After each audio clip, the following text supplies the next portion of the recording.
उल्हासनगरमधील new English शाळेने फी वाढ केल्याने मागील 1 महिन्यापासून ही शाळा वादाच्या भोवऱ्यात सापडली होती. पालक आणि राजकीय पक्षांनी हस्तक्षेप करूनही शाळा प्रशासन फी वाढीबाबत कोणताही निर्णय घेत नसल्याचं समोर आलं होतं. मात्र आता शाळा प्रशासनाने पत्रकार परिषद घेऊन आपली भूमिका माध्यमांसमोर मांडली असून फी वाढीबाबत पालकांमध्ये अफवा पसरल्या असून ही फी वाढ विद्यार्थ्यांना आधुनिक शिक्षण देण्याच्या दृष्टीने तसेच सुविधा देण्यासाठी होती. मात्र सर्व विद्यार्थ्यांना याचं बंधन नव्हतं, परंतु पालकांनी गैरसमज करून फी वाढीची अफवा पसरवून संभ्रम निर्माण करून घेतला असल्याचं स्पष्टीकरण शाळा व्यवस्थापनाने पत्रकार परिषद घेऊन दिला. तसेच या फी वाढी संदर्भात शिक्षण विभागाशी पत्रव्यवहार सुद्धा केला असून फी वाढीचे कारण शिक्षण विभागाला कळवले आहे. त्यामुळे फी वाढीबाबत असलेल्या संभ्रमात कोणीही राहू नये यासाठी शाळा प्रशासनाने आज पत्रकार परिषद आयोजित केली होती. मागील साधारण 1 महिन्यापासून उल्हासनगरमधील न्यू इंग्लिश शाळेने मनमानी पद्धतीने फी वाढ केल्याने पालकांमध्ये संतापाचे वातावरण पसरलं होतं. यात राजकीय पक्षांनी हस्तक्षेप करून फी वाढ कमी करण्याची मागणी देखील केली होती. भाजपा नेत्यांनी मागील 1 महिन्यापासून साखळी उपोषणही केलं आहे. तसेच या भरमसाठ फी वाढीला मनसे आणि इतर राजकीय पक्षांनीही विरोध केला. मात्र मनसे कार्यकर्त्यांनी आक्रमक भूमिका घेत बुधवारी दुपारच्या सुमारास न्यू इंग्लिश शाळेत मनसे पद्धतीने खळखट्याक आंदोलन करत शाळेच्या काचा फोडल्या तसेच शाळेविरोधात घोषणाही दिल्या. या घटनेत शाळेच्या कर्मचारी गंभीर जखमी झाले असून या घटनेनंतर परिसरात खळबळ उडाली होती. याची माहिती हिललाईन पोलिसांना मिळताच हिललाईन पोलिसांनी घटनास्थळी धाव घेत मनसेच्या 11 कार्यकर्त्यांवर गुन्हा दाखल केला तर 9 आरोपींना ताब्यात घेत कोर्टात हजर केलं असून पुढील कारवाई सुरू असल्याची माहिती दिली. या धक्कादायक प्रकारानंतर मात्र शाळा प्रशासनाने आपली बाजू मीडियाशी सविस्तरपणे मांडली असून या संदर्भात पत्रकारांशी चर्चाही केली आहे. मैंने से ये थोड़ा सा एक डिस्प्यूट चल रहा था जिसमें मिसअंडरस्टैंडिंग इस तरह की थी कि स्कूल ने फीस बढ़ाया है, कुछ पॉलिटिकल पार्टीज इसमें इन्वॉल्व हो गए। वो इन्वॉल्वमेंट के बाद में क्या हुआ कि ये जो डिस्प्यूट है जिसको एक लीगल वे में और अच्छे तरीके से सॉल्व किया जा रहा था, वो बढ़ते बढ़ते कल इस बात तक पहुंचा है कि स्कूल के बाहर ऑफिस में तोड़फोड़ हुआ है, जिसमें स्कूल के एक एम्प्लॉई सिमरन मैडम है, वो बहुत बुरी तरह इंजर्ड हुई है lady. Apart from that school में उस समय 1000 की संख्या में बच्चे थे। वो बच्चों को जो पैनिक हुआ है मन में, उसके वजह से एक कहीं हमारा डिसीजन स्कूल का ऐसा आया कि नहीं, आज जो ये बहुत इंपॉर्टेंट पिलर है हमारी डेमोक्रेसी का, प्रेस, उसको बुलाया जाए और ये जो बातें चल रही है, जो मिसअंडरस्टैंडिंग है, इसको क्लियर करके समाज में भेजा जाए। ये प्रेस कॉन्फ्रेंस उसके लिए लिया गया। अब रहा सवाल स्कूल को जो बार बार इम्प्यूटेशन हो रहा है कि स्कूल ने फीस को बढ़ाया, वो बिल्कुल रॉन्ग है। अगर आप स्कूल का फीस कार्ड या वो जो फीस स्ट्रक्चर है वो देखेंगे, फीस आज भी वही है। स्कूल ने कुछ एक्स्ट्रा करिकुलर चीज़ों को इंट्रोड्यूस किया है। अब मैंने ना वो अभी मैं रिकलेक्ट नहीं कर पाऊंगा, मेरे पास अभी वो है नहीं, बट मैं आपको स्कूल की फीस का जो फॉर्म है, यानी कि एक रहता है कैप्शंस विथ द क्लेरिफिकेशन की इस चीज़ का इतना, मैं वो एक फॉर्म आपको दे दूंगा, आप वो आपके न्यूज़ चैनल के माध्यम से दे सकते हैं। लेकिन मुझे ये पता है कि एक्स्ट्रा करिकुलर चीज़ों को लेके, जैसे एक इंटरेक्टिव बोर्ड है, it is as good as an iPad. अभी वो चीज़ जो है वो महंगी है क्योंकि टेक्निकल चीज़ है। वो अगर हम बच्चों को स्कूल नहीं देता है तो होगा ये कि जो ई लर्निंग प्रोसेस है वो बच्चों का रुक जाएगा। अब वो चीज़ हमें एडेड स्कूल, भले एडेड है सेकेंडरी सेक्शन, बट एड में ये चीज़ गवर्नमेंट से नहीं मिलेगी। वो स्कूल ने रखा ही बच्चों पे है कि ये आपको हम देते हैं। अच्छा, स्कूल ने क्यों रखा ये चीज़ें, आप हमसे लोग क्यों रखा है? एक कलेक्टिव बार्गेनिंग नाम की चीज़ होती है। अगर मैं 1000 एक चीज़ कोई मंगाऊंगा तो उस चीज़ का प्राइस मुझे बाकी एक चीज़ लेने से सस्ता हो जाएगा। कोई बच्चा अगर मार्केट में जाके लेगा उसको बहुत महंगा मिलेगा, लेकिन मैं एक साथ में ऑर्डर देके अगर मंगाएगा स्कूल एक साथ में एक बल्क में, तो वो सस्ता ऑब्वियस बात है। तो इसीलिए स्कूल ने खुद पे रखा उनके कन्वीनियंस के लिए। हम बोल सकते थे कि आपको ये लेना है क्योंकि ई लर्निंग है, आपको करना ही पड़ेगा, आगे आपको ज़रूरत है उसकी, कॉलेज में या हर चीज़ में। हम अगर बच्चों पे डाल देते, होता क्या कि हर बच्चे का पेरेंट मार्केट में भटक रहा है, अपने पसंद का ला रहा है। उसके बाद में एक जो स्कूल हमेशा एक यूनिफॉर्म क्यों बोलते हैं ड्रेस को, स्कूल हमेशा यूनिफॉर्म रहता है कि हर चीज़ हर एक के लिए एक जैसी, कोई छोटा नहीं कोई बड़ा नहीं। ये बात आप मेरी मानेंगे। इंटरेक्टिव बोर्ड अगर मैं स्कूल से नहीं दूंगा, स्कूल नहीं देगा, अगर कोई बच्चा आईपैड लेके आ जाएगा एप्पल का जो बहुत महंगा है, कोई बच्चा छोटा सा ला पाएगा, फिर वो बच्चों में यूनिफॉर्मिटी तो रही नहीं। कहीं ना कहीं बच्चे के मन में आएगा कि मेरा सबके लिए एक जैसा, वो हमने इनफैक्ट एफर्ट लिया। अच्छा, इस जो एक्स्ट्रा इन्होंने बोला, पेरेंट्स यूनिफॉर्म बाहर से लिया करते थे, यूनिफॉर्म अभी स्कूल प्रोवाइड कर रहा है। स्पोर्ट्स के लिए ऐसा नहीं है कि खाली स्पोर्ट्स के लिए, अभी आपको मैं खाली एक सेकंड अगर आप लोग कैमरे को घुमा देंगे, ये एक फैसिलिटी है, आपको पीछे दिख रहा है, बारिश की वजह से ये बंद है। ये this is a bowling machine, ये आपको कोई स्कूल में नहीं मिलेंगी, इनफैक्ट ये लाखों में आती है। और ये इसका यूज ये रेंट पे वगैरह नहीं दिया जा रहा है, ये यहाँ पे यूज होती है स्कूल के बच्चों के खेलने के लिए। साथ के साथ स्कूल के बच्चों के लिए वो जो कोई भी स्पोर्ट्स के लिए ड्रेस है, ट्रैक है या कुछ भी है, वो प्रोवाइड। और ये जो पैसे एक्स्ट्रा बोले जा रहे हैं बार बार, जो इमेज एक जा रही है कि भाई एक्स्ट्रा पैसा, ये उन चीज़ों के लिए है। उसमें भी अगर कोई बच्चा बोलता है कि नहीं हमें नहीं करना है, तो वो नहीं लिया जाएगा, वो आपको ऑलरेडी क्लियर किया गया। मैं यही आपको, मैंने पहले भी हमारे डिस्कशन में क्लियर किया कि एडमिशन प्रोसेस जो है वो अभी चल रहा है। At the end of October एक क्लियर पिक्चर सामने आई है कि नाराज कितने लोग हैं। अगर एक बहुत छोटा परसेंटेज नाराज है, तो उसके लिए स्कूल कुछ ना कुछ अपने तरफ से करके, डोनेशंस के थ्रू या कुछ करके उनको संभाल सकता है। लेकिन अगर ज़्यादा बड़ा परसेंटेज नाराज है, तो फिर हो सकता है कि जो एक्स्ट्रा करिकुलर दिया जा रहा है वो बंद कर दिया जाए, क्योंकि वो ऑप्शनल ही है। आप लोगों के माध्यम से एक बात और बोलूँगा, ठीक है, हर एक डिस्प्यूट का एक लीगल एस्पेक्ट तो होता है। अगर पेरेंट्स को ये लगता है कि राइट टू एजुकेशन के हिसाब से ये बात बराबर नहीं है, इस तरह का आंदोलन एंड प्रोटेस्ट, मारा-मारी उसका रास्ता नहीं होगा। उसका रास्ता होगा कि लीगल वे में इसको हम जाते हैं। अगर जो लीगल बैठे हैं ऊपर, जो कोर्ट्स हैं हमारे, अथॉरिटीज़ है, अगर वो बोलते हैं कि स्कूल यहाँ रॉन्ग है, क्योंकि ये राइट टू एजुकेशन मैं आपको अभी भी बोल देता हूँ, कभी भी नहीं कहता है कि स्कूल एक पर्टिकुलर लिमिट तक फीस नहीं, क्योंकि हम तो देखते हैं रोज़ तो महँगाई बढ़ रही है। बच्चों को अगर फैसिलिटी देनी है तो वो चीज़ें आएगी आएगी। फिर भी अगर अथॉरिटीज़ कहते हैं कि नहीं आपको ये नहीं करना है, क्योंकि school is always guided by some process. हमारे ऊपर जो स्टेट गवर्नमेंट है, उसके बाद में जो एजुकेशन ऑफिसर वो है ना, उनके पास में अगर कोई प्रोटेस्ट जाता है, जो लोग नाराज है उनका, वो हमें गाइड करेंगे कि आपको ये नहीं करना, और हमको उनकी बात सुननी है, बंधन है हमारे ऊपर। लेकिन इस तरह का डिस्प्यूट, इस तरह का सिर्फ एक मैसेज अगर आप लोग दे पाए कि ये जो हुआ ये नहीं होना चाहिए था। गुस्सा अपनी जगह पे, गुस्से को प्रदर्शित करने का एक तरीका होता है, एक वे होता है। स्कूल है, वहाँ पे मैं वापस से बोलूँगा, लेडीज टीचर है, छोटे बच्चे हैं हज़ारों की संख्या में, इस तरह का आके स्कूल में कोई भी तोड़-फोड़ या मारा-मारी होना इज़ नॉट गुड। कल को बच्चों में स्टैम्पेड हो जाए, भाग-दौड़ मच जाए, वो बच्चों की सेफ्टी का क्या है? उन्होंने कम्युनिकेशन किया था, ये मेरे को आज मालूम पड़ा है। वहाँ पे मैनेजमेंट की तरफ से मिस्टेक ये हुआ है कि उनको बात करना चाहिए था, क्योंकि हर रास्ता बात करने से निकलता है। लेकिन इसका सेकंड कॉइन का, हर सिक्के के 2 पहलू है। दूसरा पहलू ये भी कि उनका भी जो एक्शन था वो राइट नहीं था। डेफिनेटली होगा, क्योंकि इसका इनिशिएटिव मैं लूँगा कि भाई अगर कोई कम्युनिकेशन आ रहा है तो एक कम्युनिटी बनाइए, टीचर के साथ में 1-2 पेरेंट को लेके एक अलग कम्युनिटी बनाइए, जो लोग अवेलेबल है उनकी, कि किसी का अगर ग्रीवेंस आ रहा है, डिस्प्यूट आ रहा है, तो प्लीज़ आके बताइए। साथ के साथ में मैं एक उनको गाइडेंस दे रहा हूँ कि एक कंप्लेंट बॉक्स एकदम पब्लिकली एक्सेसिबल रख दीजिए, कि अगर ऐसे कोई कंप्लेंट आप डालिए बॉक्स में, जो कमिटी बनेगी वो चेक करेगी।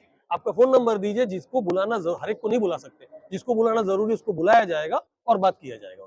दरम्यान शाळेने कोणतीही अवास्तव फी वाढ केलेली नसून पालक आणि शिक्षक संघटनेच्या मान्यतेवरून हा निर्णय घेण्यात आला असल्याचे शाळेचे ट्रस्टी प्रकाश गुरनानी यांनी सांगितलं. शाळेमध्ये पायाभूत सुविधांचा अभाव असून विद्यार्थ्यांना आधुनिक शिक्षण मिळण्यासाठी काही सोयी सुविधा वाढवल्याने शाळेने अतिरिक्त फी वाढीची कल्पना पालकांना दिली होती. तसेच पालकांच्या मर्जीवर असून ज्या पालकांना आपल्या पाल्याला या सुविधा मिळाव्यात असे वाटत त्या पालकांनी याचा लाभ घ्यावा. शाळेने कोणत्याही प्रकारची मनमानी केलेली नाही. मात्र याचा पालकांनी गैरसमज करून घेतल्याने हा तिढा निर्माण झाला. दरम्यान शिक्षक आणि पालक यांच्या बैठकीनंतर फी वाढीचा निर्णय घेण्यात आल्याचे प्रकाश गुरनानी यांनी स्पष्ट केलं. दरम्यान ज्या अफवा मीडिया माध्यमातून पसरवण्यात आल्या आहेत त्या अफवा असून यामध्ये कोणतेही तथ्य नसल्याचे गुरनानी यांनी स्पष्ट केलं आहे. तसेच या संदर्भात शिक्षण विभागाला याची पूर्वकल्पना देण्यात आलं असल्याचे गुरनानी यांनी स्पष्ट केलं. द्वारा मीडिया को बुलाया गया, सम्मानित लोग हैं, आज मीडिया है तो पूरा देश उसके ऊपर चलता है। और कुछ बातें हुई, जैसे कल जो ये तोड़फोड़ हुई और आज मीडिया को बुलाया गया, ये बातचीत जो है हमारी हल हो रही थी, बातचीत चल रही थी और उसको सुलझाया जा रहा था, किया जा रहा करेक्ट। उसके बीच में बच्चे आ रहे थे, पेरेंट्स सब आ रहे थे और हम धीरे धीरे उस बात को पीछे जो है कंप्लीट करना चाहते थे। पर कल जो ये घटना हुई उसके लिए हमें बहुत अपने उल्लासनगर को भी शर्मिंदगी महसूस हुई। उनको भी लगा कि कहीं ना कहीं हम भी गलत हैं, उनके भी पेरेंट, वो भी उनके भी बच्चे हमारे पास हैं। तो मैं आज ये कहना चाहूँगा कि आप, अगर कल ये घटना ना होती, अगर होती तो भी आप लोग हमारे पास आते कि सर ये घटना क्यों घटी। जैसे आपने बोला कि आज हम लोग आए हैं, शायद उसकी वजह से आपने बोला, ऐसा नहीं है। अगर कल कहीं पे भी समाज में देखिए रोड पे खड्डा होता है तो आप कारपोरेशन में कमिश्नर के पास जाते हैं, कुछ घटना घटती है या कोई इलेक्ट्रिक से करंट से लग जाता है तो आप लोग जाते हैं। तो कल जो घटना हुई उसको हमको देखते हुए हमारे बच्चों का हमें जो प्रॉब्लम आएगा, अगर किसी को लग जाता था, अगर बीच में जो घटना हुई हमारे टीचर्स जो हैं किसी बच्चे द्वारा हर्ट होती है, मैं तो दिखाऊंगा कि वो मेंटली हर्ट भी हो चुकी हैं। और एक टीचर के ऊपर जो एफआईआर दाखिल हुई, सर भी बताएंगे, वो बच्ची जो है वो बहुत ही उसका मनोबल टूट चुका है, वो आना नहीं चाहती है। अगर आज देश का विकास करना है, बच्चों को एजुकेशन देना है, तो कहीं ना कहीं हमें टीचर्स को भी रेस्पेक्ट देनी है। पेरेंट्स को भी ऐसा नहीं है कि आके अपने दो शब्द गलत बोलने हैं, उनको लगेगा कि टीचर्स हमारा भविष्य नहीं है। तो टीचर्स ही उनका भविष्य है। सेकंड भविष्य जो है उनके माँ बाप हैं और उसके बाद में टीचर्स हैं। और हम टीचर्स होके आज 60 साल से हमारे बच्चों को सिखा रहे हैं, पढ़ा रहे हैं, उसकी वजह से बच्चे आगे जा रहे हैं। और कल की घटना का मुझे भी बहुत खेद है कि बहुत ये हुआ। अगर बातचीत है, हो रही है, एक से बातचीत हो रही है, अगर वो बातचीत कंप्लीट नहीं हुई, अगर उसकी वजह से कुछ ऐसा होता है तो मुझे बहुत दुख हुआ इस बात को देखकर कि ऐसा भी कभी उल्लासनगर में होगा। ये तो हमारे जब देश पे अटैक हुआ था, कसाब भी आया था, तो कहीं ना कहीं लोग बोल रहे थे शायद इनका भी हमारे किसी उससे होगा, गुट से जुड़े हुए होंगे। तो मैं इसका ये निषेध करता हूँ। ये जो घटना है उसका मैं बहुत दुख से ये चाहता हूँ कि ये आगे ना हो। आप जो बोल रहे हैं, आज कॉरपोरेशन के बाहर भी आप लोग या हर जगह आपने देखा होगा कि गोल मैदान या बॉम्बे के जो हैं, जहाँ पर एक एक साल से, अभी स्पोर्ट्स का हुआ था, वहाँ पर एक एक साल से बाहर बैठे हैं, पर उनको सुलझाया जा रहा है। आप अगर आप जो आपके साथ बातचीत होने के बाद भी अगर आप बैठना चाहेंगे तो हम तो रोक नहीं सकते हैं। आपके घर के सामने अगर कोई आके खड़ा हो जाता है, बैठता है, आपने उसको 10 बार बोला है, सब बातें हुई है, सुलझाने की कोशिश की गई है, तो अगर आज ये नहीं बैठे हैं, कल दूसरे भी आएंगे कि हमें भी चांस दो, वो भी आके 2 महीना बैठेंगे। हम कितने लोगों को हमारे अपना स्कूल का जो है डिसिप्लिन उसको मेंटेन नहीं करें, बच्चों को नहीं पढ़ाएं और वही मुद्दे हम लेके सॉल्व करें। आज ये सब आप लोगों के सामने सॉल्व हो चुका है। सॉरी टू से पेरेंट्स, देखिए पेरेंट्स हमारे पास रेगुलर आ रहे हैं, पेरेंट्स अपने बच्चों को लेके आ रहे हैं। पेरेंट्स का व्हाट्सएप ग्रुप है जहाँ पर पेरेंट को कहीं ना कहीं कुछ ये लगता है तो हमारे पास आता है। आज 60 सालों से कभी उनको कुछ प्रॉब्लम नहीं है।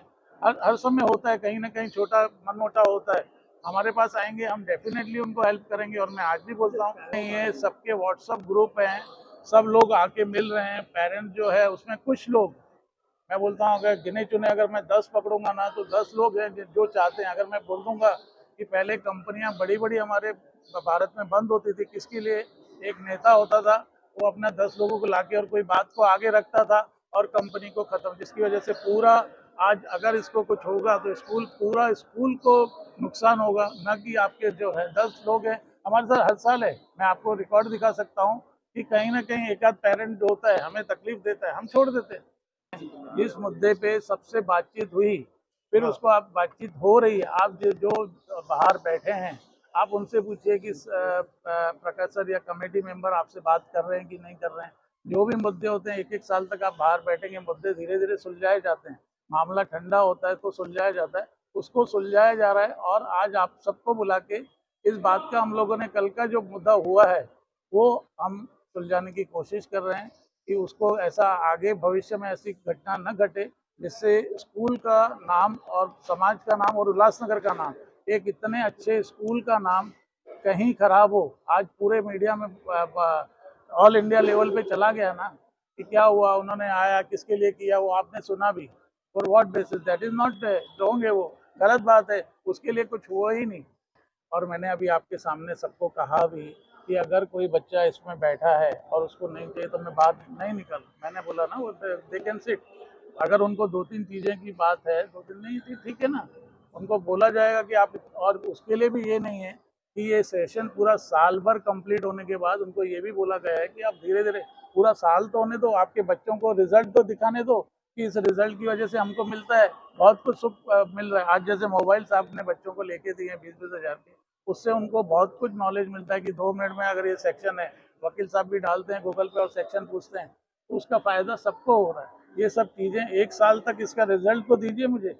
1 साल रिजल्ट होने के बाद अगले साल आप मुझे बोलिए कि सर ये चीज़ जो आपने लगाई है ये नहीं है, ठीक है, एक हम लोग खत्म बंद कर देंगे। मैं संदेश देना चाहता हूँ कि हम लोग जब हमेशा मिलजुल कर रहे हैं, एक मिलजुल कर हमारी टीम बनी है, पीटीए बनता है, उसमें सब सैंक्शन होता है, पीटीए द्वारा ये बताया जाता है कि ये हम लोग काम कर रहे हैं और वो सैंक्शन अथॉरिटी करते हैं और सब पेरेंट्स को बताया जाता है और सब चीज़ें मिलजुल कर सुलटाई जाती हैं। आज भी वो टाइम आया है कि उसको सुलटाना है, इसीलिए हम लोगों ने बुलाया। और कल की बात कल का जो बात हुई हम लोगों ने उसीलिए बुलाया कि ये समाज में जो ऐसी अब आप भी मोर्चे लेके अगर उधर कोई बैठता है तो हथियार तो न लेता है। आप हथियार लेके आपने जिस हिसाब से जो चीज़ें लाई थी, आप अगर एक किसी को भी किसी बच्चे को भी लग जाए तो बच्चे को ऑन दी स्पॉट नुकसान हो जाएगा।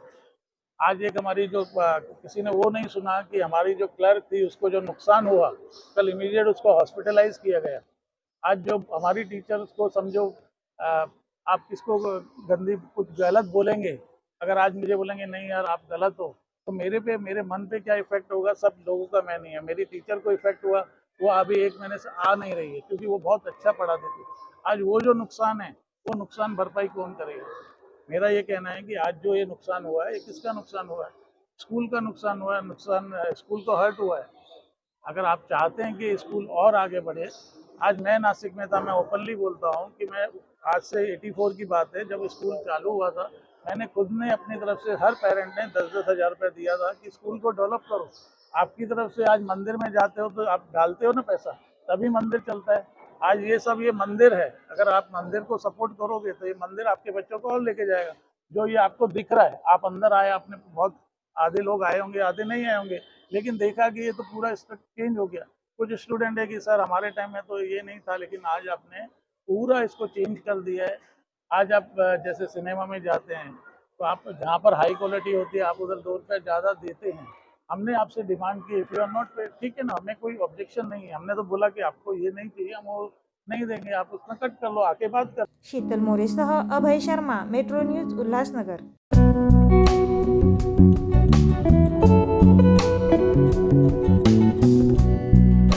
मॅक्सलाइफ हॉस्पिटल जे उल्हासनगरमध्ये केंद्रित आहे, हे बेसिकली उल्हासनगर, अंबरनाथ, बदलापूर आणि त्याच्या बियॉन्डचे जे एरियाज आहे याच्यासाठी एक टर्शरी रेफरल सेंटर करून काम करत आहे। हे एकमेव हॉस्पिटल आहे जिकडे आपला एकच रूफमध्ये CT scan, cath lab machine, dialysis machine, echography plus sonography हे सर्व सुविधा अवेलेबल असतं। प्लस एक न्यूरो इंटरव्हेन्शन टीम आहे under doctor Vivek Agarwal sir, जे आपल्याकडे इमर्जन्सी केसेसमध्ये हेड इंजुरी केसेस झाले किंवा स्पाइन इंजुरी केसेस झाले त्यामध्ये इमर्जन्सीमध्ये ऑपरेट आपल्याला करता येतात, ज्यामुळे पेशंटचा जीव आपल्याला वाचवता येतं। प्लस आपल्याकडे जे बाकीचे जे गव्हर्नमेंट स्कीम्स आहे, जसं महाराष्ट्र पोलीस आहे, CGHS आहे, central government health scheme, plus ESICचे पेशंट्स जे असतात ते सेंट्रल रेल्वेचे पेशंट असतं, ते सर्व पेशंटला प्लस चीफ मिनिस्टर रिलीफ फंडमध्ये पण आपण एनरोल्ड आहे। तुमच्या परिसरातील काही समस्या असेल किंवा काही माहिती असेल, तसंच तुमच्या संस्थेची अल्पदरात जाहिरात द्यायची असेल तर मेट्रो न्यूजला संपर्क करा। आमचा मोबाईल नंबर आहे 7517000525। उल्हासनगर असो, अंबरनाथ असो की बदलापूर, ऊन, पाऊस, थंडी किंवा नैसर्गिक आपत्ती याची तमा न बाळगता आम्ही कर्तव्यदक्ष राहून काम करतो। सर्व स्तरातील स्थानिक बातम्या काही क्षणातच सर्वात आधी तुमच्यापर्यंत पोहोचवतो, ते फक्त मेट्रो न्यूज। अवघ्या 1 वर्षात हजारो प्रेक्षकांपर्यंत पोहोचलेली आपली नंबर 1 तसंच विश्वसनीय वृत्तवाहिनी म्हणजे मेट्रो न्यूज। मेट्रो न्यूजच्या पहिल्या वर्धापन दिनानिमित्त आम्हाला पाठबळ देणाऱ्या सर्व प्रेक्षकांचे मनपूर्वक आभार। आपल्या परिसरातील ताज्या घडामोडी आणि बातम्या पाहण्यासाठी आपल्या हक्काच्या असलेल्या वृत्तवाहिनी मेट्रो न्यूजला सबस्क्राईब करा, तसंच लाईक आणि शेअर करायला विसरू नका।